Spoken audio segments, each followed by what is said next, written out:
반갑습니다. 오늘 이제 동형 모의고사 1회 이제 시작하겠습니다. 그래서 혹시 뭐 집에서 문제를 푸시더라도 정해진 시간 안에 딱 맞춰가지고 문제를 푸시기 바랍니다. 그래서 혼자 이제 시간을 무한정 두고 문제를 풀게 되면은 시간 정해진 것 고안해서 푸는 거랑은 차이가 많이 나니까 혼자 푸실 때도 꼭 문제 출력하셔가지고 혼자서 이렇게 풀고, 그다음에 오열 카드 체크하는 것도 혼자서 연습을 좀 해보시기 바랍니다. 이렇게 그래서 시간 안에 문제를 풀 수 있게끔 그렇게 노력을 하시고, 그다음에 이제 문제 들어가 보면은 자 이제 1번 문제부터 용어의 정의에 관한 설명이죠. 옳은 것. 국가계획이란 중앙행정기관이 법률에 따라 수립하거나 국가의 정책적인 목적을 이루기 위해서 수립하는 계획 중 기본계획이나 관리계획으로 결정하여야 할 사항이 포함되지 아니한 계획이 아니라 포함된 계획이죠. 포함된 계획. 그래서 국가계획의 개념, 이런 것들을 좀 기억을 하셔야 되고, 두 번째, 지구단위 계획이란 도시군 계획 수립 대상 지역의 전부 또는 일부, 일단 틀렸죠. 지구단위 계획은 지구 단위로 수립하는 계획이니까 도시군 계획 수립 대상 지역, 즉 관할의 일부에 대해서 수립하는 계획입니다. 일부에 대해서. 그래서 지구단위 계획은 도시군 계획 수립 대상 지역의 일부. 근데 뭐 지구단위 계획 안으로 들어가가지고 지구단위 계획구역을 지정할 때에는 개발이 시작되는 곳들, 뭐 도시개발구역, 택지개발지구, 정비구역, 이러한 것들이 전부도 되고 일부도 되고, 대신 지금 나오는 요 지문처럼 도시군 계획 수립 대상 지역이란 말이 나왔을 때는 반드시 일부만 나와야 되죠. 그다음에 3번 도시군 계획 사업. 이 뭐죠? 도시군 계획 사업? 시설 사업, 개발 사업, 정비 사업, 이렇게 세 가지를 도시군 계획 사업이라고 하죠. 그래서 지금 지문에 나와 있는 거, 도시군 계획 시설을 설치, 정비, 개량하는 사업은 도시군 계획 시설 사업이라고 해요. 도시군 계획 시설 사업. 이렇게. 그래서 도시군 계획 시설, 도시군 계획 시설 사업, 도시군 계획 시설, 도시군 계획 시설 사업, 도시군 계획 시설, 도시군 계획 시설 사업, 그 다음에 도시군 계획 사업, 이런 것들을 구분하는 것들. 그 다음에 네 번째, 기반시설 설치 비용이란 단독주택 및 숙박시설 등 대통령용으로 전환한 시설을 신축, 증축 행위로 인해서 유발되는 기반시설 시설을 설치하기 위해서 부가 징수하는 금액을 말한다. 단 그에 필요한 용지를 확보하기 위한 비용은 포함되지 아니한다가 아니라 그에 필요한 용지 확보 비용도 포함이 됩니다. 기반시설 설치 비용에는. 그래서 기반시설 설치 비용은 기반시설 설치 비용뿐만 아니라 그에 필요한 용지 비용까지 포함해서. 이렇게. 그 다음에 다섯 번째, 개발 밀도 관리구역이란 개발로 인해서 기반시설이 부족할 것으로 예상되나 기반시설을 설치하기 곤란한 지역을 대상으로 건폐율이나 용적률을 강화하여 적용하기 위해서 지정하는 구역을 개발 밀도 관리구역 해서, 뒤에 보면은 이제 개발 밀도 관리구역이랑 기반시설 부담구역이 있는데, 개발 밀도 관리구역은 부족해진 기반시설을 설치하기가 곤란한 지역이죠. 곤란한 지역. 그리고 곤란하니까 높은 개발 밀도를 관리하기 위해서 행위 제한을 강화해서 적용하는 것. 이렇게. 그 다음에 2번 광역도시계획에 관한 문제입니다. 그래서 1번은 정답이고 5번이죠. 1번 정답 5번이고 2번 광역도시계획. 자, 광역도시계획을 수립하는 절차를 보면은 먼저 지정하고, 그 다음에 계획을 수립하고, 그 다음에 승인하고. 이렇게.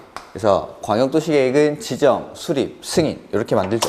그래서 둘 이상의 관할구역에서의 장기 발전 방향을 제시하는 계획이니까 먼저 둘 이상의 시군을 지정을 해줍니다. 이 지정하는 경우의 수가 두 가지. 관할이 같거나 관할이 다르거나. 이렇게. 자, 관할이 같다라는 게 같은 도 안에서 광역계획권이 지정이 되죠. 이때에는 도지사가 광역계획권을 지정하고, 관할이 다를 때, 즉 둘 이상의 시, 도에 걸쳐 광역계획권을 지정할 때에는 국장이 지정합니다. 그래서 광역계획권을 지정하는 사람은 국장 아니면 도지사, 이 두 사람만 이렇게 지정을 해주면은 이제 계획을 수립하는 사람이 만들어야겠죠. 계획 수립은 누가? 공동으로 같이. 둘 이상의 관할구역에서의 장기 발전 방향이니까 둘 이상이라서 같이 합니다. 같이. 그래서 첫 번째, 관할이 같을 때에는 시장, 군수가 공동으로 계획을 수립하고, 관할이 다를 때에는 시, 도지사가 공동으로. 그래서 같은 도 안에서는 시장 군수가 공동으로 계획 수립하고 관할이 다를 때 둘 이상의 시도에 걸쳐 있을 때는 시도가 공동으로 계획을 수립하는 게 원칙. 그래서 이 공동으로 수립하는 사람이 지정된 날로부터 3년 내에 승인 신청을 해야 되죠. 승인 신청을. 근데 이 사람들이 3년 내에 승인 신청을 안 했을 때 그때는 관할이 같을 때는 도지사, 관할이 다를 때는 국장이 직접 광역도시계획을 수립합니다. 이렇게. 그 다음에 원칙은 수립해서 공동으로 협의해서 수립을 해야 되는데 협의가 이루어지지 않을 때 이럴 때 시장 군수끼리 다툼이 발생했을 때는 도지사가 그 다음에 시, 도끼리 다툼이 발생하면 국장이 싸움을 말려줘야 되죠. 이걸 조정한다라고 하죠. 조정. 그래서 조정을 할 때는 뭐 심의를 거쳐서 도시계획위원회 심의를 거쳐서 조정을 하고 그 다음에 수립하고 나면 이제 승인을 하는데 승인권자 역시 시장, 군수가 수립한 계획은 도지사가, 시도가 수립한 계획은 국장이 이렇게 승인을 합니다. 이렇게. 그 다음에 이제 예외적인 권한자들을 좀 찾아보면은 여기 3년 내에 승인 신청을 하지 않을 때는 도지사랑 국장이 수립하는데 여기 도지사는 시장 군수의 요청이 있을 때 단독으로 수립하기도 하고 국장은 국가계획과 관련돼 있을 때 이럴 때는 국장이 단독으로 수립하죠. 요거는 요청하거나 시장 군수가 협의를 거쳐 요청할 때 도지사가 단독으로 수립할 수 있고 국가계획과 관련돼 있을 때는 국장이 직접 수립할 수가 있고 이런 것들은 단독으로 수립하는 경우. 그 다음에 수립권자랑 승인권자가 계획을 공동으로 만드는 경우가 있죠. 첫 번째는 필요하다고 인정할 때, 두 번째는 요청이 있을 때. 이러한 경우에는 시장 군수는 도지사와 시도지사는 국장과 계획을 공동으로 수립합니다. 이런 것들이 이제 계획 수립하는 권한자들. 그 다음에 계획을 수립하는 절차죠. 자, 수립하기 전에 맨 처음에는 그렇죠. 기초조사를 해야겠죠. 기초조사. 뭐 기초조사는 하여야 한다. 뭐 이런 것들이고 그 다음에 의견을 듣는데 의견은 항상 두 번. 주민한테 한번 듣고 의회한테 한번 듣고. 그래서 주민한테 의견 들을 때는 절차가 공청회라는 절차를 거치죠. 광역도시계획이나 기본계획에서는. 그 다음에 의회는 항상 수립권자가 속한 내 시, 군, 시, 도가 수립권자니까 의회도 시, 군, 시, 도 의회의 의견을 듣습니다. 이렇게 해서 계획을 수립하고 그 다음에 승인권자한테 보내주면 승인권자는 승인하기 전에 협의하고 심의를 거쳐서 승인을 하게 되죠. 그래서 뭐 도지사가 승인하는 경우에는 지방이랑 국장이 승인할 때는 중앙이랑 협의 심의를 합니다. 그 다음에 승인하고 나서 수립권자한테 보내주죠. 이걸 이제 송부라고 하고 이걸 받은 수립권자는 일반에게 공고하고 30일 이상 열람을 시켜주죠. 이렇게. 이러한 것들이 뭐 광역도시계획의 내용들, 또 이제 추가할 내용들은 뭐 이제 공청회 개최 절차라든지 이런 것들이 있는데 그런 것들을 요약서라든지 뭐 기본서 통해서 확인하시고 그 다음에 기초조사는 하여야 한다라는 것. 그 다음에 기초조사 정보 체계를 구축 운영하고 5년마다 변동사항을 확인해서 그 결과를 반영을 해줘야 된다라는 것들이 이제 광역도시계획에 나오는 내용들이죠. 그래서 이번 문제 보면은 옳은 것. 도지사가 시장 또는 군수의 요청으로 관할 시장 군수와 공동으로 광역도시계획을 수립하는 경우에는 국장의 승인을 받아야 한다. 이게 틀렸죠. 자, 보면은 여기 시장 군수가 요청하는 경우에는 도지사가 계획을 단독으로 수립하기도 하고 그 다음에 시장 군수가 요청하면 도지사와 계획을 공동으로 수립하기도 합니다. 이러한 경우에는 같은 관할구역 안에서 즉 같은 도 안에서 도지사와 계획을 같이 만들거나 도지사가 승인권자와 계획을 만들었으니까 따로 국장의 승인을 받지 않는다라고 했었죠. 이렇게. 그 다음에 2번 국장, 시도지사, 시장, 군수가 이 사람들이 이제 광역도시계획의 수립권자가 기초조사를 실시한 경우에는 해당 정보를 체계적으로 관리하고 효율적으로 활용하기 위해서 기초조사 정보 체계를 구축 운영하여야 하고 등록된 정보의 현황을 매년이 아니라 5년마다 확인하고 변동사항을 반영해야 한다. 그 다음에 3번 시장 또는 군수는 광역도시계획을 수립하거나 변경하려면 미리 관계 시, 군, 의회의 의견을 들어야 한다. 이 경우 시, 군, 의회는 특별한 사유가 없으면 14일 이내 시장, 군수에게 의견을 제시해야 한다. 요거는 30일입니다. 30일. 이렇게. 그 다음에 4번. 광역도시계획에 관한 기초조사를 위해서 타인의 토지에 출입하는 행위로 인해서 손실을 받은 자가 있는 때에는 그 행위자가 속한 행정청이 손실보상을 해야 한다. 가 맞죠? 이거. 자, 제가 요 타인 토지 출입 같은 경우에는 편제 자체는 제가 도시군 계획 시설 사업을 할 때 설명을 드렸습니다. 근데 타인 토지 출입은 시설 사업할 때만 타인 토지에 출입하는 게 아니라 각종 광역도시계획이나 도시군 계획의 기초조사를 위해서 타인의 토지에 출입할 수도 있고 도시군 계획 시설 사업을 위해서도 타인의 토지에 출입할 수 있습니다. 그래서 뭐 이런 계획 수립하는 데서도 문제 나올 수도 있고 도시군 계획 시설 사업할 때도 문제 나올 수가 있습니다. 자, 근데 뭐 그 출입할 때 뭐 말 나온 김에 한번 해보면은 출입할 때는 며칠 전까지 7일 전까지, 사용할 때는 3일 전까지 소유자, 점유자, 관리인에게 알려야 합니다. 알려야 한다. 그 다음에 출입할 때에는 행정청은 그냥 가면 되지만 비행정청은 특광시군의 허가를 받고 타인의 토지에 출입합니다. 그 다음에 일시 사용하거나 장애물을 변경 제거를 하려고 할 때에는 원칙적으로는 동의를 받는 게 원칙, 행정청이든 비행정청이든. 다만 행정청인 경우에 동의를 받을 수 없을 때 행정청일 때는 통지하고 비행정청일 때는 허가받고 타인의 토지를 일시 사용하거나 장애물을 변경 제거할 수 있다라는 내용이 있었죠. 그 다음에 뭐 일출 전이나 일몰 후에는 점유자의 승낙 없이는 타인의 토지에 출입할 수 없다. 이런 것들. 그 다음에 이제 문제에 나와 있는 거 요거.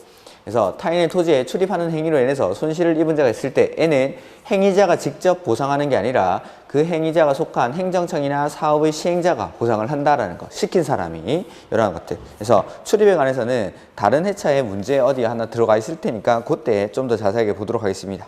이렇게. 그 다음에 5번. 광역계획권을 지정한 날부터 3년이 지날 때까지 관할 시장 군수로부터 광역도시계획 승인 신청이 없는 경우에는 국장이가 아니라 여기 시장 군수가 승인 신청이 없으니까 그때는 도지사가. 그래서 광역도시계획은 보면은 여기 지정권자인 도지사나 국장, 이 사람이 여기 3년 내에 승인 신청 없을 때도 직접 계획을 수립하고 조정해주는 사람도 지정권자, 그 다음에 계획을 승인하는 사람도 지정권자. 그래서 국장이나 도지사가 다 하는 겁니다. 시도지사 아니고 도지사죠. 그래서 권한자들은 짝만 잘 찾아주면 되는 거예요. 그래서 뭐 같은 도 내지는 뭐 시장 군수 뭐 이런 말이 나오면은 도지사랑 연결을 해야 되는 거고, 둘 이상의 시도, 그 다음에 아니면 시도지사가 뭐 이런 말이 나오면은 국장과 연결을 해주시면 됩니다. 이렇게 이런 것들. 그래서 같은 도 아니면은 뭐 시장 군수가 뭐 한 경우 이럴 때는 도지사와, 그 다음에 둘 이상의 시도 아니면은 시도지사가 뭐 이런 경우에는 국장이랑 이렇게 짝만 잘 찾아주시면은 요거 광역도시계획에서는 권한제로 틀린 문제는 없죠. 이렇게. 그래서 2번은 정답이 4번. 그 다음에 3번. 관리계획의 입안 절차에 관한 설명으로 옳은 것. 자, 관리계획도 한번 해보면은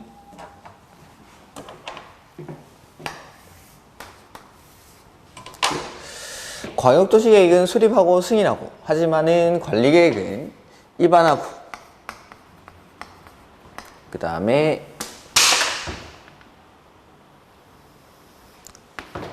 결정, 고시라는 절차를 거쳐서 계획을 수립하게 되죠. 여기. 그래서 입안권자는, 자, 도시군 관리계획은 관할에서 수립하는 계획이니까 원칙적인 권한자가 특, 광, 시, 군이 관리계획을 입안합니다. 그 다음에 결정하는 사람, 원칙 보면은 시, 도, 그리고 대도시. 요게 관리계획의 원칙적인 권한자, 입안권자랑 결정권자. 근데 기본계획은 요거로 끝나지만 관리계획에서는 예외적인 권한자들이 있죠.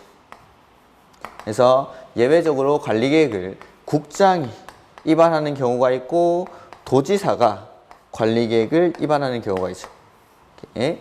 그래서 뭐 국장이 입안하는 경우는 첫 번째, 국가계획과 관련돼 있을 때, 국가계획과. 그 다음에 두 번째는 둘 이상의 시도에 걸쳐 지정되는 용도 지역, 지구, 구역이나 둘 이상의 시도에 걸쳐 이루어지는 사업계획 중 관리계획으로 결정해야 될 사항이 포함되어 있을 때, 이럴 때. 그 다음에 도지사가 관리계획을 위반하는 경우는 둘 이상의 시, 군에 걸쳐 지정되는 용도 지역, 지구, 구역이나 둘 이상의 시도에 걸쳐 이루어지는 사업계획 중 관리계획으로 결정해야 될 사항이 있을 때, 이럴 때는 도지사가 직접 관리계획을 위반할 수가 있다라는 거. 그 다음에 결정은 원칙은 시, 도, 대도시가 하는데 예외적으로 관리계획을 국장이 결정하는 경우가 있었죠. 그게 첫 번째는 국장이 위반한 거. 이러한 사유로 인해서 국장이 관리계획을 위반하면 자기가 직접 결정을 하죠. 그 다음에 두 번째는 개발 제한구역. 개발 제한. 그 다음에 세 번째, 시가화 조정구역은 원칙은 시, 도지사가 지정을 하지만 국가계획과 연계하여 시가화 조정구역의 지정이 필요한 경우에는 국장이 직접 관리계획을 결정할 수가 있죠. 이렇게. 그 다음에 시장, 군수도 관리계획을 직접 결정하는 경우가 있죠. 뭐 지구단위 계획 관련된 거. 그래서 지구단위 계획구역의 지정이나 변경, 지구단위 계획의 수립이나 변경에 관한 사항에 대해서 시장, 군수가 위반한 건 시장, 군수가 직접 결정할 수가 있습니다. 이렇게 이러한 것들이 권한자들. 그 다음에 위반하기 전에 기초조사를 하겠죠. 역시 기초조사는 마찬가지 하여야 한다라고 돼 있고, 그 다음에 의견을 듣죠. 의견은 또 똑같이 두 번, 주민한테 한 번 듣고 의회한테 한 번 듣고, 이렇게 해서 계획을 위반을 합니다. 이렇게.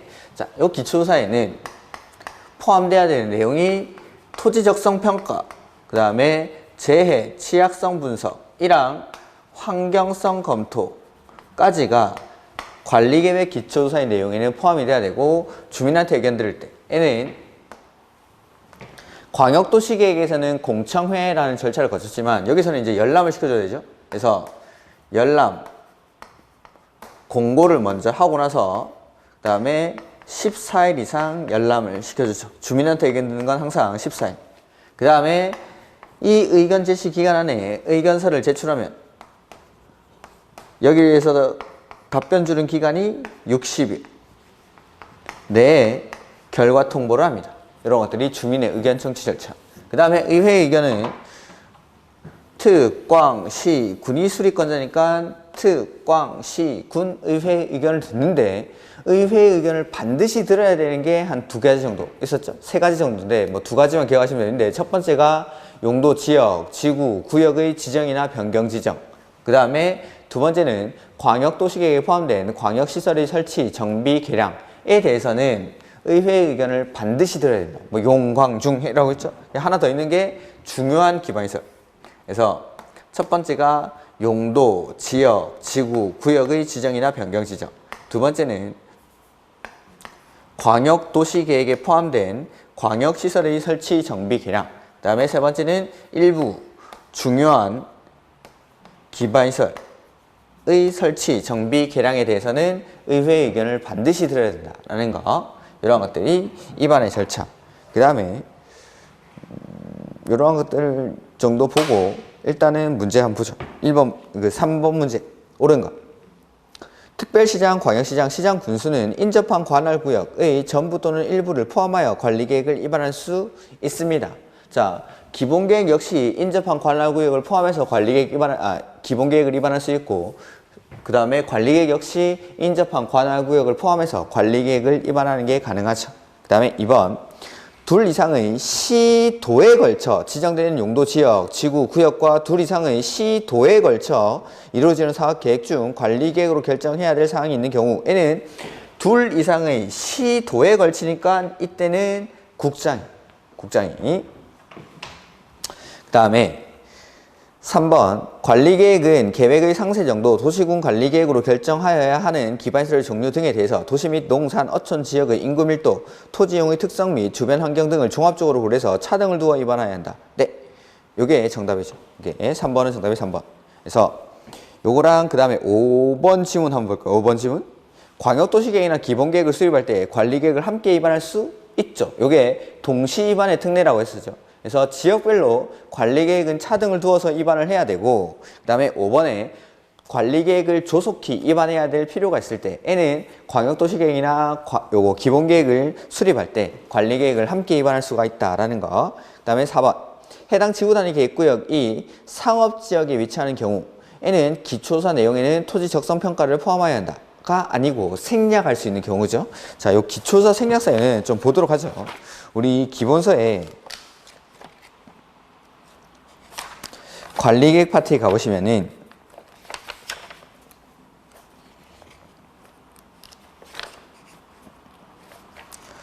쭉 뒤쪽에 있겠죠. 79페이지에 나옵니다. 기본서 내용 79페이지에 보면 기초조사 생략 사유가 나오죠.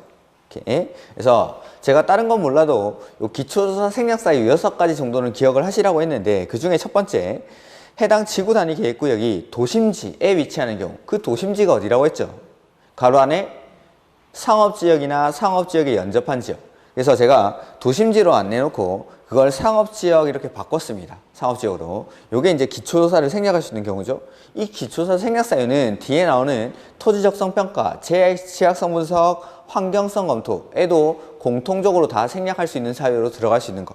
이렇게. 그래서 지구단위 계획구역이 도심지에 위치하는 경우. 그 다음에 평기에 보면 해당 지구단위 계획구역 안에 나대지 면적이 구역 면적의 2%에 미달할 때. 그 다음에 세 번째, 해당 지구단위 계획구역 또는 도시군 계획시설 부지가 다른 법률에 따라 지역, 지구 등으로 지정되거나 개발계획이 수립된 경우. 그 다음에 네 번째, 해당 지구단위 계획구역의 지정 목적이 해당 구역을 크게 개발하는 게 아니라 정비나 관리하고자 하는 경우로서 지구단위 계획의 내용 안에 너비 12m 이상의 도로 설치 계획이 없는 경우. 그 다음에 다섯 번째, 기존의 용도지구를 폐지하고 지구단위 계획을 수립 또는 변경해서 그 용도지구에 따른 건축물이나 그 밖의 시설의 용도, 종류 및 규모 등의 제한을 그 지구단위 계획으로 그대로 대체하려고 할 때. 그 다음에 여섯 번째, 해당 도시군 계획시설 결정을 해제하려고 할 때. 이럴 때는 기초조사 생략 사유. 그 다음에 뒤에 보시면은 환경성 검토, 토지적성 평가, 재취약성 분석 생략 사유가 있는데, 거기에 공통적으로 다 들어가는 게 방금 보신 기초조사 생략 사유입니다. 해서 요 6가지는 반드시 좀 기억을 하시고 시험장에 가셨으면 좋겠습니다. 이렇게. 자, 그 다음에 4번 문제 보겠습니다. 그래서 3번은 정답이 3번. 그 다음에 4번. 관리계획 입안 제한에 관한 설명이다. 옳은 것. 자, 입안 절차에서 또 특이하게 나오는 게 입안 제한이라는 게 나오죠. 입안 제한.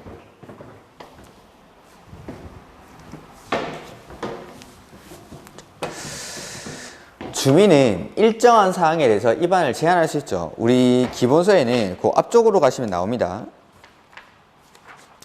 그 76페이지부터 입안 제한이 나와 있죠. 그래서 주민들이 관리계획의 입안권자에게 일정한 사항에 대해서 입안을 좀 해주십시오 라고 입안을 제한할 수 있는데, 그 제한할 수 있는 사항 4가지가 그렇죠.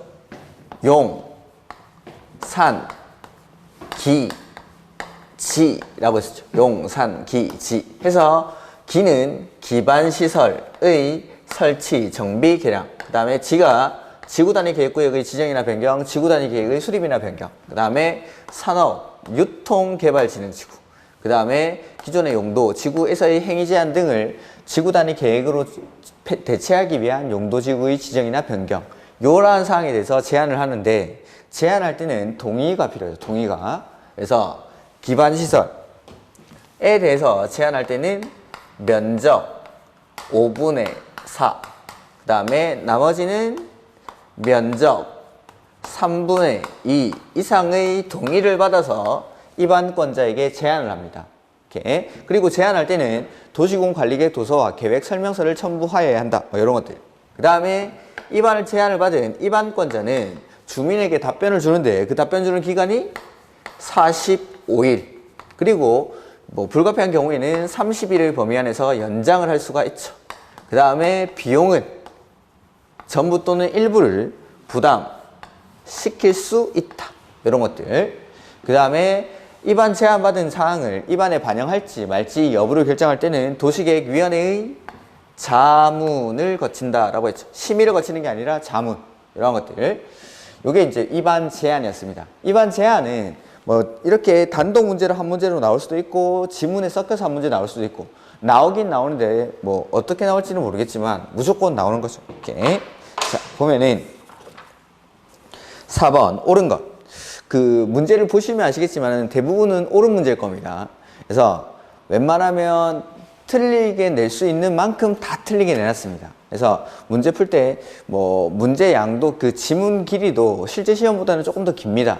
제가 문제 수가 한정이 돼 있다 보니까는 정보들을 대부분 넣기 위해서 길이를 좀 길게 했습니다. 그리고 뭐 문제 같은 것들도 대부분이 옳은 문제다 보니까는 시간은 평소보다 좀 더 많이 걸릴 수도 있습니다. 근데 이런 것들을 시간 안에 푸시면은 시험장에 가서 시간이 모자라진 않을 겁니다. 좀 뭐 의외의 문제에서 시간을 많이 잡아먹거나 그러지 않는 한은 요걸 문제 시간 안에 풀 수 있으면은 시간이 모자라는 시간 뭐 그런 문제는 없을 겁니다. 아마도. 그래서 옳은 것. 1번 주민은 용도지역의 지정 및 변경에 관한 사항에 대해서 관리계획 위반을 할 수 있는 자에게 관리계획 위반을 제한할 수 있다. 아니죠. 용도지역의 지정이라든지 변경 뭐 이런 것들은 제한할 수 있는 사항에 들어가 있지 않습니다. 2번 기반시설의 설치, 정비, 개량에 관한 사항에 대해서 위반 제한하는 경우 국공유지를 제외한 토지 소유자 5분의 3 이상의 동의를 받아야 된다가 아니고 소유자가 아니라 면적 5분의 3 면적 5분의 3. 그 다음에 3번 관리계획 위반의 제한을 받은 국장, 시도지사, 시장, 군수 이 사람들이 위반권자 에블바리죠. 제한일부터 얼마 안에? 45일 안에 답변을 줘야 되죠. 다만 부득이한 사정이 있을 때는 한 차례 31일 안에서 연장할 수 있다. 그 다음에 4번 국장, 시도지사, 시장, 군수는 제안을 관리계획 위반에 반영할 것인지 여부를 결정함에 있어 필요한 경우에는 중앙도시계획위원회 또는 당의 지자체에 설치된 지방도시계획위원회 심의가 아니라 자문 위반 제한받은 사항을 위반에 반영할지 말지 여부를 결정할 때는 도시계획위원회의 자문을 거쳐야 되죠. 자문.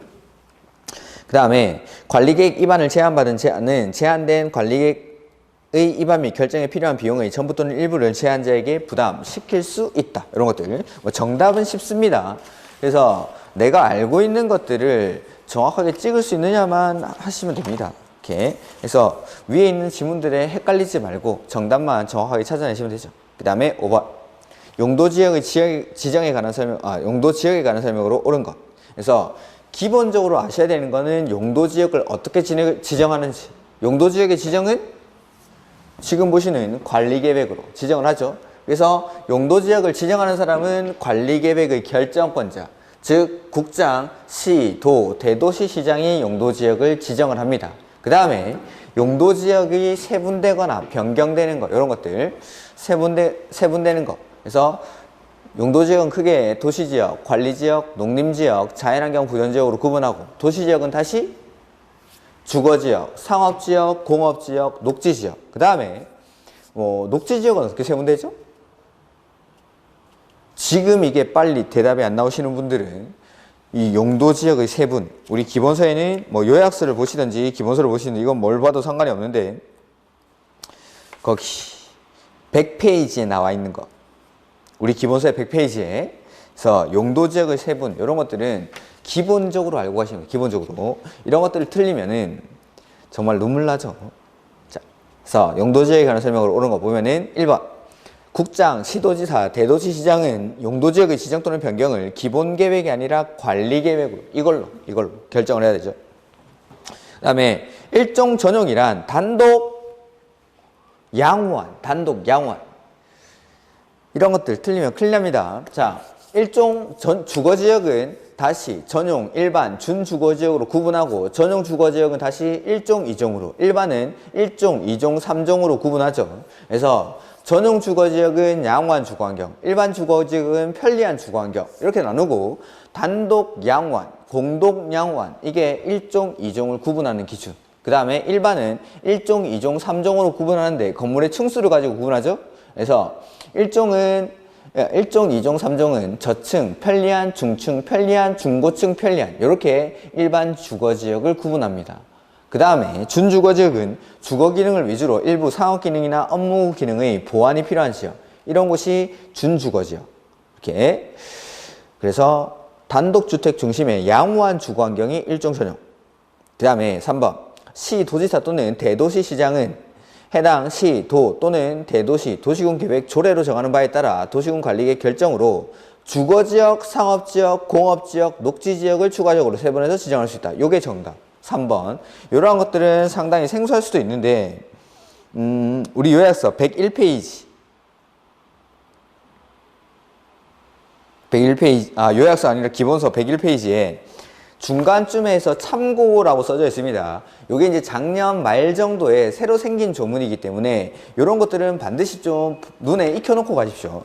그래서 거기 보면은 시, 도지사 또는 대도시 시장은 해당 시, 도 또는 대도시, 도시군 계획 조례로 정하는 바에 따라 도시군 관리계 결정으로 세분된 주거지역, 상업지역, 공업지역, 녹지지역을 추가적으로 세분하여 지정할 수 있다. 그래서 뭐 도시지역, 관리지역, 농림지역, 자연환경 보전지역을 세분하는 게 아니라 도시지역 중에 주거지역, 상업지역, 공업지역, 녹지지역을 조례로 더 세분할 수가 있습니다. 주거지역, 상업지역, 공업지역, 녹지지역입니다. 이렇게 이런 것들도 생소할 수 있는데 꼭 좀 기억해 놓고 가시고. 4번. 일반 상업지역이란 도심, 부도심의 상업기능 및 업무기능을 확충하기 위해서 필요한 지역. 이거는 어디죠? 그렇죠. 4번 지문은 지금 중심상업지역에 관한 설명이죠. 중심상업지역. 일반 상업지역은 일반적인 상업기능이나 업무기능을 담당하는 곳. 그 다음에 유통상업지역은 도시 내 내지는 지역 간 유통기능이나 물류기능을 중심으로 개발하는 곳. 그 다음에 근린상업지역은 이웃 가까이, 즉 근린지역에서 서비스나 일용품 등을 공급하는 지역. 이런 곳이 일반 상업지역. 근린상업지역. 이렇게 해서 중심, 일반, 유통, 근린 상업지역들. 그 다음에 5번에 일반 공업지역이라 나오죠. 일반 공업지역. 일반 공업지역이란 경공업, 그 밖에 공업을 수용하되가 아니죠. 요거는 준공업지역. 일반 공업지역에는 환경을 저해하지 아니하는 이 말이 나와야죠. 환경을 저해하지 아니하는. 그 다음에 그 전용 공업지역은 공해성 공업 내지는 중화학공업 이런 말이 나와야 돼요.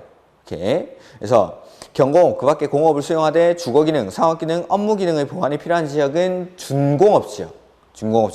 그래서 이러한 것들 그냥 넘길 수도 있는데 제가 이걸 넣을까 말까 고민을 하다가 용도지역의 개념 정도는 다 알고 계시지 않을까라고 생각을 하지만 혹시나 해서 이걸 넣어놨습니다. 이런 것들 아직도 용도지역의 개념에 헷갈리시는 분들은 반드시 그 우리 기본서 100페이지, 101페이지에 나와 있는 용도지역의 세분되는 거 그거는 반드시 기억을 하고 가셔야 됩니다. 이런 것들은 난이도로 따지자면 거의 하중에서도 최하에 해당하는 문제인데 이러한 것들이 갑자기 시험장에 가서 헷갈릴 수도 있습니다. 그러니까 마지막까지 쉬운 것들을 등한시하시면 안 됩니다. 쉬운 것들까지도 반드시 체크를 하고 시험장에 가셔야 됩니다. 그 다음에 6번. 그래서 5번은 정답이 3번이죠. 3번. 그 다음에 6번. 국계법에 따라 공유수면 매립지의 용도지역 지정에 관한 설명으로 옳은 것. 자, 보면은 여기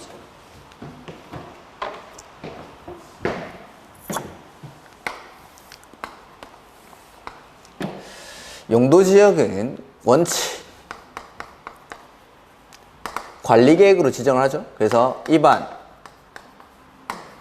결정, 고시라는 절차를 거쳐서 지정을 하게 되는데 특례가 있죠. 특례가. 이 특례들은 이 절차들을 다 거치지 않기 때문에 특례. 해서 입안에서 결정까지를 생략하는 특례가 있고 입안, 결정, 고시를 싹 다 생략하는 특례가 있는데 오늘 나와 있는 건 요거. 입안에서 결정까지를 생략하는 특례. 해서 공유수면 매립지에서의 특례인데 자, 특례에 해당하는 경우는 매립 목적과 이웃하고 있는 용도지역의 내용이 어떨 테죠? 같으면 매립 목적과 이웃하고 있는 용도지역의 내용이 같으면 언제부터? 매립, 준공, 인가일부터 이 매립구역을 뭘로 봐주는 거죠? 뭐 자연환경 보전지역으로 보고 이런 거 아니죠? 이웃하고 있는 용도지역으로 지정된 것으로 본다. 뭐 도시지역으로 본다, 관리지역으로 본다가 아니라 이웃하고 있는 용도지역으로 본다. 그래서 다시 매립 목적이 이웃하고 있는 용도지역의 내용과 같으면 입안에서 결정까지를 생략하고 그러니까 고시는 생략이 안 되죠. 입안에서 결정까지를 생략하고 매립, 준공, 인가일부터 이웃하고 있는 용도지역으로 지정된 것으로 본다. 단 고시는 생략이 안 되니까 따로 특광시 군이 고시한다라고 했습니다. 특광시 군이. 요 고시하는 사람도 특이한 거. 원래 관리계획은 결정이 되면 시, 도, 대도시가 결정을 해야 되는데 요때는 특광시 군이 고시한다. 다만 둘 이상의 용도지역에 걸쳐 있거나 이웃하고 있을 때 내지는 매립 목적과 이웃하고 있는 용도지역의 내용이 다를 때에는 특례에 해당하지 않으니까 다시 원칙대로 관리계획으로 용도지역을 지정을 해줘야 되죠. 그래서 옳은 거. 공유수면의 매립 목적이 그 매립구역과 이웃하고 있는 용도지역의 내용과 같으면 관리계획의 입안 및 결정 절차 없이 여기에 고시라는 단어가 들어가면 틀리는 거죠. 입안에서 결정까지만 생략되는 겁니다. 그 매립 준공구역은 매립 준공인가일의 다음 날이 아니라 매립 준공인가일부터 이웃하고 있는 용도지역으로 지정된 것으로 본다. 여기에서 말하는 용도지역이란 도시지역, 관리지역, 농림지역, 자연환경 보전지역을 말하는데 그중 도시지역일 때는 대통령령으로 세분되는 용도지역까지 같아야 같은 것으로 봐줍니다. 그래서 2번이 옳은 질문, 6번은. 그 다음에 3번. 매립구역의 용도지역의 지정이 의제되는 경우 시, 도지사 또는 대도시시장은 그 사실을 지체 없이 고시해야 한다. 고시는 시, 도, 대도시가 하는 게 아니라 특례에 해당할 때 이때는 특광시군이 고시를 합니다. 특광시군이. 이렇게. 그 다음에 4번. 매립 목적이 그 매립구역과 이웃하고 있는 용도지역의 내용과 다를 때는 특례에 해당하지 않으니까 매립구역이 속할 용도지역은 관리계획으로 결정을 해야 되죠. 관리계획으로. 그 다음에 5번. 공유수면의 매립구역이 농림지역과 자연환경 보전지역에 이웃하고 있을 때에는 자, 둘 이상의 용도지역에 이웃하고 있는 경우죠. 이럴 때는 역시 원칙, 관리계획으로. 자연환경 여기 보면은 지문에는 자연환경 보전지역으로 지정된 것으로 본다가 아니고 둘 이상의 용도지역에 걸쳐 있거나 이웃하고 있을 때는 특례에 해당하지 않으니까 다시 원칙으로 돌아가죠. 원칙으로. 그렇게 해서 6번은 정답이 2번입니다. 6번은 정답이 2번. 그 다음에 7번. 시가와 조정구역에 관한 설명으로 옳은 것. 자, 용도구역은 뭐 뒤쪽에는 문제가 안 나올 수도 있으니까 여기서 용도구역 세 번 되는 거 한번 해보죠.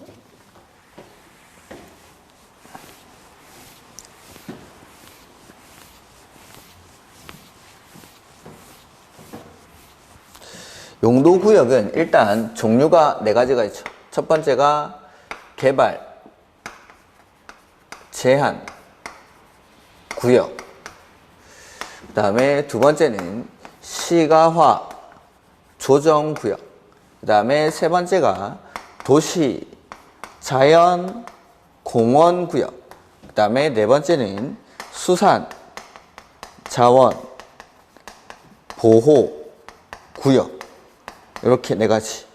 그 다음에 이 용도구역들은 처음으로 아셔야 되는 게 왜 지정하는지 지정 목적을 알아야죠. 그래서 개발 제한 구역은 첫 번째 도시의 무질서한 확산을 방지를 하고 그 다음에 두 번째는 도시민의 건전한 생활환경 확보 그 다음에 세 번째는 국방부 장관의 요청에 의해서 보안상의 목적으로 지정하는 게 개발 제한 구역 그 다음에 시가화 조정구역은 도시의 무질서한 시가화를 방지하는 거죠. 시가화 방지. 그 다음에 도시자연공원구역은 뭐 식생이, 양호한 산지에서의 개발을 제한할 필요가 있을 때. 그 다음에 수산자원보호구역은 말 그대로 수산자원을 보호, 육성하기 위해서 지정합니다. 그 다음에 각각의 지정권자들. 자, 개발제한구역은 누가 지정하죠? 개발제한구역은 국장이. 그 다음에 시가와 조정구역은 원칙은 시, 도지사가 지정을 하는데 국가계획과 연계해서 지정할 필요가 있을 때는 국장이 역시 지정을 하죠. 그 다음에 도시자연공원구역은 시, 도, 대도시시장이 지정을 하고 수산자원보호구역은 해양, 수산부 장관이 지정을 합니다. 여기에 각각의 지정권자. 그 다음에 이렇게 용도구역을 지정하는 이유도 행위 제한을 하기 위해서 지정을 하겠죠. 그래서 이 용도구역에서의 행위 제한들은 각각 개별 법률에서 정합니다. 개발제한구역은 개특법, 도시자연공원구역은 도시공원 및 녹지 등에 관한 법률, 수산자원보호구역은 수산자원관리법에서. 그러니까 따로 법률로 정한다라고 하고 끝나면 되는데 이 시가와 조정구역에서의 행위 제한이 이제 우리 문제에 나오는 거죠. 그래서 시가와 조정구역에서의 행위 제한이 나오면 일단은 제가 크게 두 가지로 구분을 했습니다. 시가와 조정구역에서의 행위 제한은 도시, 군 계획사업이랑 비도시군 계획사업 이렇게 구분을 해서 도시군 계획사업이든 비도시군 계획사업이든 원칙은 금지. 둘 다 안 되죠. 다만 도시군 계획사업의 경우에는 첫 번째, 국방상, 공익상 시가와 조정구역 안에서 사업 시행이 불가피한 것으로서 두 번째, 관계 중앙행정기관장이 요청을 하고 세 번째, 국장이 시가와 조정구역의 지정 목적 달성에 지장이 없다라고 인정하는 경우에는 허가받고 합니까? 그냥 합니까? 그냥 허가 없이 요 세 가지 요건이 갖춰진 사업만 할 수가 있다라는 거죠. 그냥. 근데 비도시군 계획사업의 경우에는 원칙은 금지인데 일부 행위에 한해서 허가받고 할 수가 있다는 허가받고. 그래서 시가와 조정구역 안에서 도시군 계획사업이 아닌 마을 공동 이용시설, 뭐 공동, 공용, 공익, 공공시설들 설치할 때는 항상 허가받고 하는 겁니다. 즉 시가와 조정구역 안에서는 중요한 거 신고하고 하는 행위는 단 하나도 없다라고 말씀을 드렸었죠. 이렇게. 그래서 요게 용도 구역들. 그 다음에 입지 규제 최소 구역이 하나 더 있는데 그거는 제가 따로 문제를 만들어 놨을 겁니다. 그때 다시 한번 설명을 드리겠습니다. 그래서 7번 문제. 시가와 조정구역 옳은 것. 1번. 국방부 장관의 요청이 있어 보안상 지정하는 건 보안상은 개발 제한구역. 보안상은. 그 다음에 2번. 시가와 유보기간은 10년이 아니라 5년 이상 20년 이내의 범위 안에서 관리계획으로 정하죠. 5년 이상 20년 이내. 그 다음에 3번. 시가와 조정구역에서 도시군 계획사업이 아닌 마을 공동시설. 자, 도시군 계획사업이 아닌 공동이용시설을 설치하려고 합니다. 그때는 허가받아야죠. 허가. 신고하고 하는 행위는 없습니다. 시가와 조정구역에서는 신고하고 하는 행위는 없다. 그 다음에 4번. 시가와 조정구역의 지정에 관한 관리계획 결정은 시가와 유보기간이 끝난 날부터가 아니고 실효, 해제, 취소 이런 것들 나오면은 항상 다음날. 그래서 시가와 유보기간이 끝난 날의 다음 날부터 효력을 잃죠. 시가와 유보기간이 끝난 날의 다음 날부터. 이 경우 국장, 시도의사, 지정권자는 그 사실을 고시를 해야 된다라는 거. 그 다음에 5번. 국가계획과 연계해서 시가와 조정구역의 지정 또는 변경이 필요한 경우에는 국장이 직접 시가와 조정구역의 지정 또는 변경을 관리계획으로 결정할 수 있다. 5번이 정답. 뭐 정답은 쉽습니다. 항상. 그 다음에 8번. 기반시설 종류에 관해서 괄호 안에 들어갈 시설을 순서대로 옳게 나열한 것. 그래서 기응, 니은, 디귿, 리을에 들어갈 기반시설들을 순서대로 옳게 나열한 것이죠. 그래서 1번 뭐 이런 것들은 이때까지 이렇게 문제에 나온 적은 없는데 제가 문제의 형태를 이렇게 한번 만들어 봤습니다. 이렇게 보면은 1번에 기역, 자동차 정류장은 교통시설 맞고 그 다음에 공동구는 유통공급시설이 맞고 근데 디귿, 하수도는 환경기초시설에 해당하죠. 환경기초시설. 그 다음에 빗물 저장 및 이용시설은 환경기초시설. 그래서 하수도 때문에 1번은 틀렸고 2번 차량검사 및 면허시설은 교통시설이 맞고 수도는 유통공급시설이 맞고 그래서 1번에 하수도는 환경기초시설 그 다음에 수도는 유통공급시설 그 다음에 장사시설은 보건위생시설 맞죠? 그래서 보건위생시설은 귀신 나오는 것 장사시설, 도축장, 종합의료시설 이런 것들 그 다음에 공원은 공간시설입니다. 공간시설 그 다음에 3번 폐차장은 그렇죠. 환경기초시설 그 다음에 하천은 방제시설 그래서 제가 방화설비, 방풍설비, 사방설비, 방조설비 이런 것들 방자 들어가는 것들은 기본적으로 싹 다 방제시설이기 때문에 너무 쉬우니까 안 나오고 앞에 있는 세 가지 하천, 유수지, 저수지 요게 방제시설이라는 걸 알고 가시라고 했죠. 하천, 유수지, 저수지 이런 것들은 방제시설 그 다음에 폐기물 처리 및 재활용 시설은 역시 환경기초시설이고 유원지는 공간시설 그 다음에 항만은 교통시설을 맡고 그 다음에 방송통신시설, 유통공급시설을 맡고 보건위생시설의 도축장 맞죠. 근데 녹지가 역시 공간시설 녹지가 그 다음에 5번 그래서 궤도는 교통시설, 공동구는 유통공급시설, 그 다음에 종합의료시설은 보건위생시설이 맞고 수질오염 방지시설, 환경기초시설이 맞죠. 그래서 정답은 5번. 해서 기반시설의 종류 이런 것들은 반드시 기억을 하셔야 되죠. 그 다음에 9번은 지구단위 계획구역의 지정에 관한 설명을 옳은 것. 오늘은 아마 지정에 관한 부분만 나와 있을 겁니다.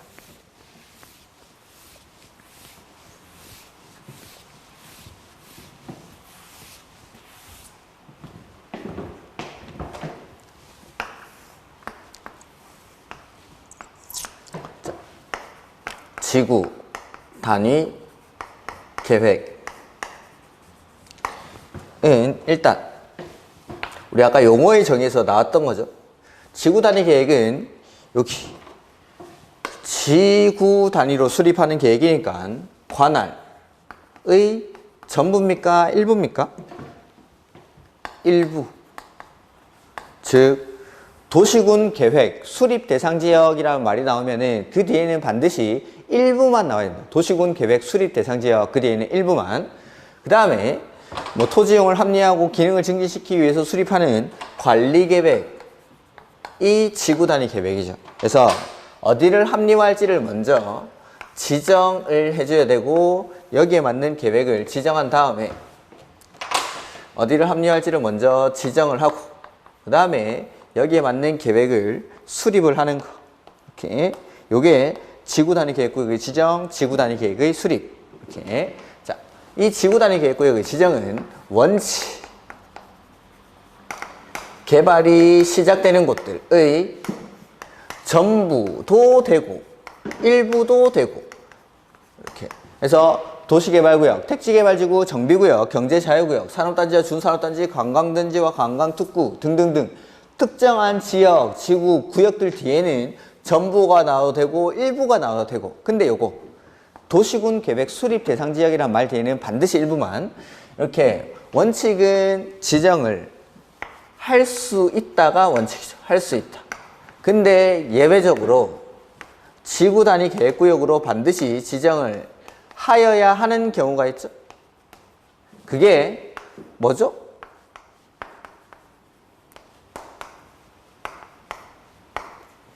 정, 태, 공, 시, 노? 요거. 그래서 여기는 하여야 한다. 해서 정비구역이나 택지개발지구에서 사업이 완료되고 나서 사업이 끝난 후 얼마? 10년 이 경과한 지역. 그 다음에 공원이나 시가화 조정구역에서 해제되거나 녹지지역에서 주거지역, 상업지역, 공업지역으로 변경되는 지역 중 면적이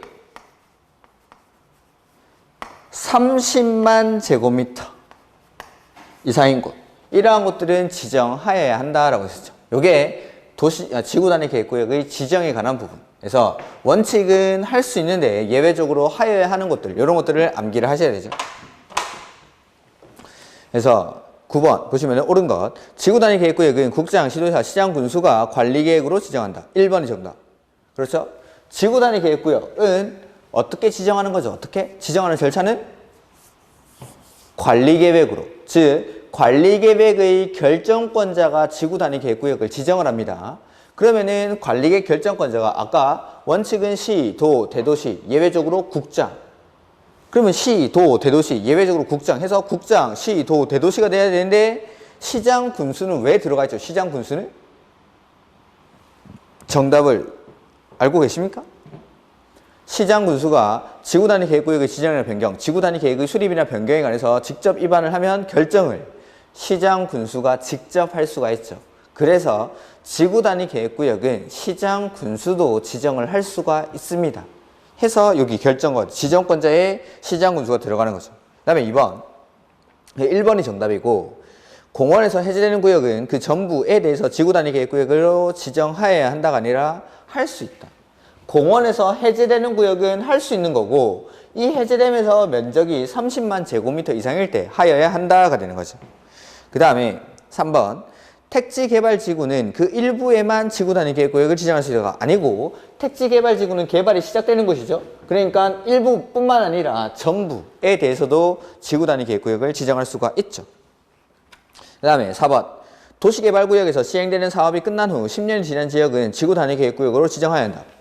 정, 태, 공, 시, 노에 도는 없죠. 도는 도시개발구역은 하여야 하는 대상 지역이 아닙니다. 이렇게. 그 다음에 5번 지구단위 계획구역의 시정에 관한 관리계획 결정 고시로부터 3년 이내 지구단위 계획구역에 관한 지구단위 계획이 결정 고시되지 아니하면 자 요거 지구단위 계획구역 지정에 관한 관리계획 결정 고시로부터 계획은 얼마 안에? 지구단위 해서 3년이라고 했죠. 3년. 그래서 지정된 날로부터 3년 안에 지구단위 계획에 관한 관리계획 결정 고시가 있지 않으면은 역시 해제니까 시료 같은 것들이니까 다음 날이겠죠. 그래서 3년이 되는 날에가 아니라 3년이 되는 날의 다음 날에 그 지구단위 계획구역의 지정에 관한 관리계획 결정은 효력을 잃는다라는 거. 그래서 9번은 정답이 1번. 그 다음에 10번.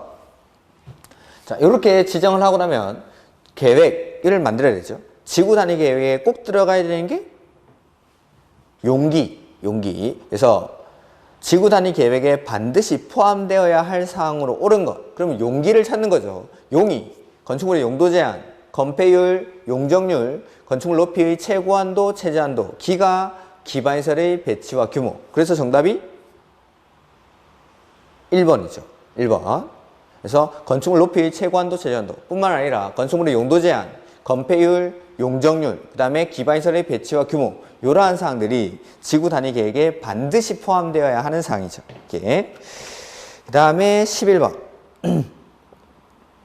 특별시장, 광역시장, 시장 문서의 허가를 받아야 된다. 다음 중 허가를 받지 않고 할 수 있는 행위가 아닌 것. 자, 개발행위 허가에서는 제일 처음에 나오는 게 허가 받아야 되는 거, 허가 안 받고 할 수 있는 거. 그래서 허가 받아야 하는 사항, 허가 안 받고 할 수 있는 사항, 이걸 구분하는 문제입니다. 이게 가장 기본적인 거죠. 기본적인 거. 그래서 허가권자는 특, 광, 시, 군인데 허가 받아야 되는 거, 허가 안 받고 할 수 있는 거. 요거 구분하는 문제. 자, 1번. 허가를 받지 않고 할 수 있는 행위가 아닌 것이니까 허가를 받아야 하는 행위를 찾는 거죠. 그래서 1번. 지구단위 계획구역에서 채취 면적이 25제곱미터 이하인 토지에서 부피 50세제곱미터 이하의 토속 시 제가 허가 안 받고 할 수 있는 거에 숫자가 나온다고 했죠. 그 숫자는 무시하라고 했습니다. 일부러 이걸 넣어놨습니다. 보지 마시라고. 그래서 토석 채취랑 그다음에 물건을 쌓아놓는 행위 이런 것들에 보면은 숫자 얼마 이상, 뭐 50톤 이상, 무슨 세제곱미터 이상 뭐 이런 것들이 나오는데 이런 숫자들은 그냥 보지 마십시오. 정답 아니겠거니 라고 생각하고 문제를 푸시면 됩니다. 그래서 정답이랑 관계없을 거니까 이런 것들은 그냥 참고로 이렇게 허가 안 받고 할 수 있는 행위에 보면은 토석 채취랑 물건을 쌓아놓는 행위에 숫자들이 나옵니다. 그 혹시나 해서 말씀드리면은 자, 이 기준은 도시지역이랑 지구단위 계획구역. 그 다음에 이렇게 1번 돼 있고 2번은 도시지역이나 지구단위 계획구역, 뭐 외의지역 이렇게. 그러니까 도시지역이나 지구단위 계획구역에서는 허가 안 받고 할 수 있는 행위의 규모가 좀 작습니다. 근데 요 바깥으로 나가면은 규모가 좀 커집니다. 그래서 도시지역이나 지구단위 계획구역에서는 허가 안 받고 할 수 있는 행위가 뭐 2자리 숫자가 나옵니다. 2자리 숫자. 근데 도시지역이나 지구단위 계획구역 외지역으로 가면은 3자리 숫자가 나옵니다. 요 정도? 뭐 그리고 뭐 25, 그다음에 50 이런 게 나오면 밖에 나가면 250, 500 뭐 이런 숫자들이 나옵니다. 이런 식으로. 이렇게. 그래서 지금 1번 지문 보면은 지구단위 계획구역에서라고 돼 있죠? 여기 지구단위 계획구역에서. 도시지역이나 지구단위 계획구역에서는 2자리 숫자. 25, 50 나왔죠? 25, 50. 이게 밖으로 나가면은 250, 500 뭐 이렇게 됩니다. 이렇게.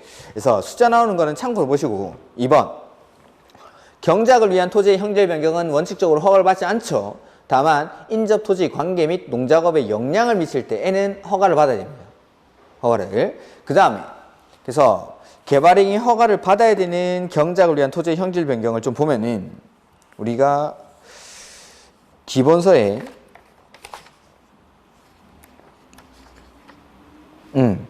152페이지 기본서 페이지는 152페이지에 보면 개발행위 허가를 받아야 하는 행위가 나오죠. 여기 박스 안에 동그라미 2번에 보시면 토지의 형질 변경 해서 경작을 위한 토지의 형질 변경은 허가를 받지 않는데 허가를 받아야 하는 행위가 거기 밑에 중간쯤에 보면은 뭐 1번, 2번, 3번, 4번 이렇게 나와 있죠. 1번 인접 토지의 관계, 배수 및 농작업에 영향을 미치는 경우. 두 번째, 재발원 골재, 사업장의 폐토양, 무기성 온이 등 수질을 넘떠는 토지를 위험에 있는 토사를 사용해서 성토하는 경우. 그 다음에 3번, 지목 변경을 수반하는 경우. 단, 뭐 사이는 괜찮죠? 전, 답 사이의 변경은 그러하지 아니하다. 그 다음에 네 번째, 옹벽을 설치 또는 2m 이상의 절토, 성토를 수반하는 경우. 이럴 때는 경작을 위한 토지의 형질 변경이라도 허가를 받아야 됩니다. 허가를. 그래서 11번은 허가 받아야 하는 행위가 2번이죠. 그 다음에 3번 사도법에 의한 사도개설 허가를 받은 토지의 분할, 재복구나 재난수습을 위한 응급조치 허가 안 받죠? 응급조치 할 때 허가 안 받는데 국계법에서는 응급조치 하고 나서 그렇죠. 신고해야 되죠. 얼마 안에? 1개월 안에. 1개월 안에. 그 다음에 5번 너비 5m 이하로 이미 분할된 토지의 건축법에 따른 분할 제한 면적 이상으로. 자, 분할은 토지의 분할은 토지를 작게 분할하는 게 허가사항이었죠. 작게 분할하는 게. 그러니까 결론적으로 보면 여기 5번에 5m 이하로 이미 분할된 토지를 건축법에 따른 분할 제한 면적 이상으로 분할하니까 크게 분할하니까 이러한 것들은 허가사항이 아닌 거죠. 허가사항이. 그래서 11번은 정답이 2번 이죠. 그 다음에 12번 개발 밀도 관리 구역에 관한 설명으로 옳은 것. 자, 이건 이제 뭐 기반시설 연동제 이런 데서 나오는 건데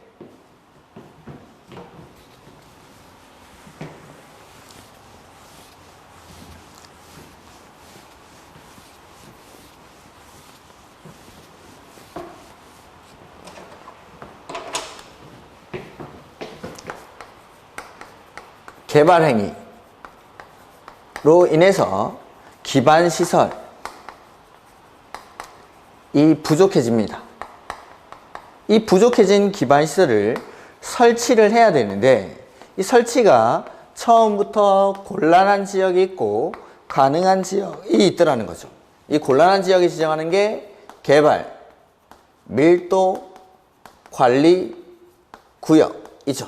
그 다음에 가능한 데 지정하는 게 기반, 시설, 부담, 구역. 오늘은 요거 개발 밀도 관리 구역에 관한 문제. 그래서 개발 밀도 관리 구역은 이미 개발 밀도가 엄청나게 높은 지역이기 때문에 높은 개발 밀도를 관리하기 위해서 행위 제한을 강화합니까? 완화합니까? 그렇죠? 강화해서 적용하는 지역. 그래서 건폐율이나 용적률을 강화할 수 있다라고 규정을 하고 결론적으로 대통령령에 가면 용적률을 50%까지 강화하여 적용하는 지역. 이게 개발 밀도 관리 구역. 그 다음에 개발 밀도 관리 구역은 누가 지정하죠?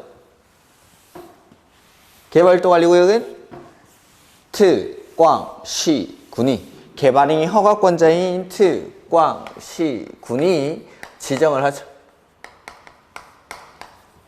그 다음에 어디에 지정합니까? 어디에?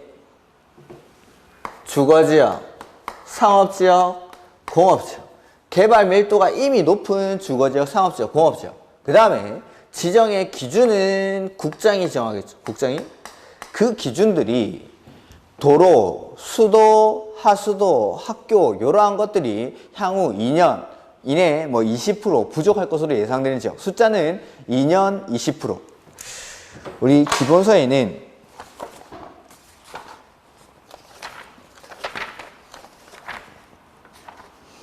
(174페이지부터) 개발밀도 관리구역이 나오죠. 그 다음에 175페이지 맨 밑에 175페이지의 맨 밑에 보면은 지정의 기준이 나옵니다. 이 기준은 국장이 정하는데 상세한 기준들이 그 밑에 나오죠.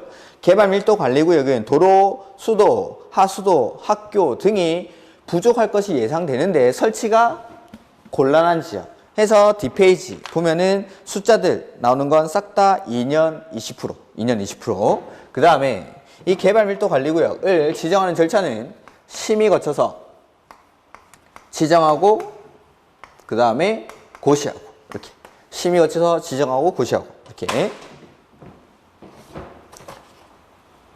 근데 뭐 요 기반시설 부담구역에서는 심의 전에 뭘 하죠? 주민의 의견 청취라는 절차가 들어가죠. 그래서 보면은 옳은 것. 개발밀도관리구역 안에서는 당해 용도지역에 적용되는 용적률 최대한도 50%까지 5% 범위 안에서 용적률을 완화하는 게 아니라 강화를 해야 돼요. 강화. 그 다음에 2번 개발밀도관리구역에 대해서는 기반시설 변화가 있는 경우 이를 5년마다 검토하는 게 아니라 주기적으로 검토합니다. 주기적으로. 거기 우리 방금 폈던 176페이지에 박스 안에 보면은 동그라미 4번에 밑줄이 돼 있을 겁니다. 동그라미 4번에 개발밀도관리구역 안의 기반시설 변화를 주기적으로 검토. 주기적으로. 5년마다가 아니라 주기적으로. 그 다음에 3번 국장이 개발밀도관리구역을 지정하거나 일단 틀렸죠. 개발밀도관리구역은 특, 광, 시, 군이 지정하는 거지 국장이 지정하지 않습니다. 개발밀도관리구역은. 그 다음에 4번 향후 2년 이내에 당해 지역의 학생 수가 학교 수용 능력의 20%를 초과할 것으로 예상되는 지역은 개발밀도관리구역으로 지정할 수 있다. 그렇죠. 학교 2년 20%. 그래서 12번은 정답이 4번. 숫자 나오면 2년 20%. 그 다음에 부족해지는 기반시설들은 도로, 수도, 하수도, 학교 이런 것들.